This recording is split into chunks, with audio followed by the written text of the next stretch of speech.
অমুসলিমের প্রতি বাদশাহ আওরঙ্গজেবের এত দরদ ছিল, অধিকারের ক্ষেত্রে এত ন্যায়পরায়ণ তিনি ছিলেন, যার দৃষ্টান্ত বর্তমান ভারতবর্ষ নিজেদের গায়ে মাখতে চান না, নিজেদের জীবনযাপনে আনতে চান না। অতীতের মুসলিম শাসকগণ কত ন্যায়পরায়ণভাবে অমুসলিমদের অধিকারের ক্ষেত্রে কাজ করেছেন, তা বর্তমানের যে পরিস্থিতি, বর্তমানের যে গভর্নমেন্ট তাকে একটুও দেখে না, মুসলিমদের একের পরে এক নির্যাতন করেই চলেছে।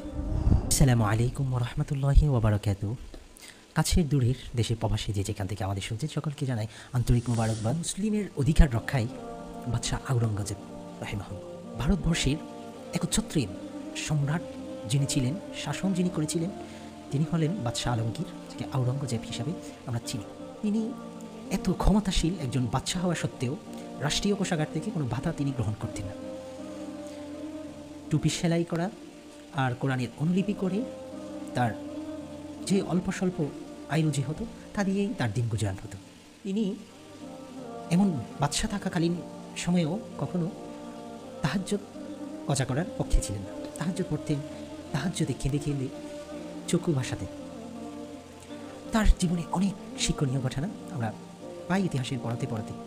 তা থেকে একটি, মুসলিমদের অধিকার রক্ষায় তিনি কতটা ন্যায়পরায়ণ ছিলেন তা আপনাদের কাছে তুলে ধরার চেষ্টা করি। বাদশাহ আলমগীরের একজন সেনাপতি পাঞ্জাব জয় করার কালে একটি গ্রাম অতিক্রম করছিলেন। ওই গ্রাম অতিক্রম করার কালে একজন ব্রাহ্মণ ছিল, যার একটি সুন্দর মেয়ে ছিল। সে মেয়েকে দেখে সেনাপতি ব্রাহ্মণটিকে বিবাহর প্রস্তাব দেন।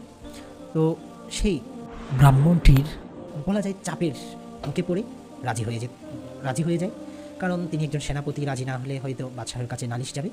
তো একটি নির্ধারিত তারিখ ধার্য করা হয় যে 1 মাস পরে আপনি এসে আমার মেয়েকে নিয়ে যাবেন, এভাবে হয়। তো তিনি এরই মাঝে বাদশাহ আলমগীরের শরণাপন্ন হলেন। তিনি এই বিষয়গুলো বলার পর 1 মাস হলো, সেই সেনাপতি আসলো সেই ব্রাহ্মণের ঘরে প্রবেশ করতেই দেখে বাদশাহ নিজেই বসে আছে নাঙ্গা তলোয়ার হাতে নিয়ে। তা দেখে সেনাপতি এত বেশি ভয় পেল যে প্রায় ভয়ে অজ্ঞান হয়ে গেল। তো এই যে একজন অমুসলিমের প্রতি বাদশাহ আওরঙ্গজেবের যে এত দরদ ছিল, অধিকারের ক্ষেত্রে এত ন্যায়পরায়ণ তিনি ছিলেন, যার দৃষ্টান্ত বর্তমান ভারতবর্ষ নিজেদের গায়ে মাখতে চান না, নিজেদের জীবনযাপনে আনতে চান না। এই আধুনিক বিশ্বের গণতন্ত্রের অন্যতম একটি রাষ্ট্র হিসাবে তারা দাবি করেছে ভারতবর্ষ। তো সেই হিসাবে তাদের যেই অতীতের মুসলিম শাসকগণ কত ন্যায়পরায়ণভাবে অমুসলিমদের অধিকারের ক্ষেত্রে কাজ করেছেন, তা বর্তমানের যে পরিস্থিতি, বর্তমানের যে গভর্নমেন্ট তাকে একটুও দেখে না, মুসলিমদের একের পরে এক নির্যাতন করেই চলেছে। আমরা খবরের পাতায় চোখ বুলালেই বুড়ি বুড়ি অহরহ দেখতে পাই যে মুসলিম ভাইকে জুলুম করা হলো, এভাবে মুসলিমদের মসজিদের জায়গায় মন্দিরের জায়গা বলে বিভিন্ন কোর্টের মধ্যে আপিল করা হলো। পরবর্তী তারা মিথ্যার উপর থেকেও তারা মন্দিরের পক্ষে রায় পেয়ে যায়। এগুলো আমরা অহরহ মিডিয়ার মধ্যে আমরা দেখতে পাই।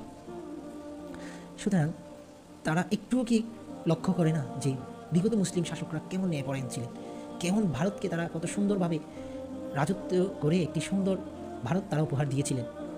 একটুও কি এখনও কি তাদের বোধ জাগে না? আল্লাহ সুবহানাহু ওয়া তাআলা এই অবুঝদের বুঝদান করুক। সেই সাথে আমাদের দেশেও যে উচ্চ পদস্থলে যারা রয়েছে, আল্লাহ সুবহানাহু ওয়া তাআলা তাদেরকেও গরিব ধনী গরিব প্রত্যেক যার ন্যায় এবং হকের প্রতি এহসাস দান করুক। আসসালামু আলাইকুম ওয়া রাহমাতুল্লাহি ওয়া বারাকাতুহু।